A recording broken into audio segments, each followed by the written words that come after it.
सारा का हमेशा से सपना था कि वह एक पेशेवर कलाकार बने, लेकिन सफलता का रास्ता आसान नहीं था। एक छोटे से गांव में पली बड़ी सारा के पास कला विद्यालय या मेंटर्स की सुविधा नहीं थी। उसके माता पिता, जो कि हमेशा से उसे समर्थन देते थे, वे भी उसकी इस पसंद को पूरी तरह से समझ नहीं पाते थे और अक्सर उसे कोई स्थिर करियर अपनाने की सलाह देते थे।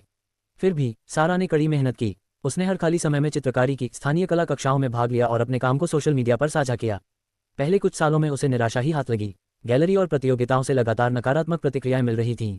कुछ लोग उसकी कला को सिर्फ एक फेज मानते थे, लेकिन सारा हार मानने वाली नहीं थी। उसे विश्वास था कि उसकी कला का संदेश दुनिया तक पहुंचने लायक है।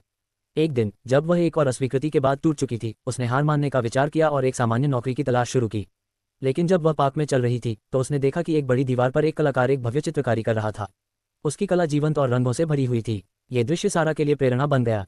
वह समझ गई कि कला लोगों के दिलों को छू सकती है और समुदायों को बदल सकती है, और उसका सपना सच होने के लायक है। अगले साल सारा ने जोखिम उठाया और एक बड़े कला प्रदर्शनी में आवेदन किया, जो उसके गांव से काफी दूर था। उसे आश्चर्य हुआ जब उसे स्वीकार कर लिया गया। उसकी कला वहां स्थापित कलाकारों के साथ प्रदर्शित की गई और उसकी पेंटिंग्स बिक गईं। वह प्रदर्शनी उसका ब्रेक थ्रू मोमेंट साबित हुई। सारा की कहानी यह सिखाती है कि अगर हम अपने सपनों पर विश्वास रखें, कठिनाइयों का सामना करें और कभी हार न मानें, तो कोई भी सपना हकीकत में बदल सकता है।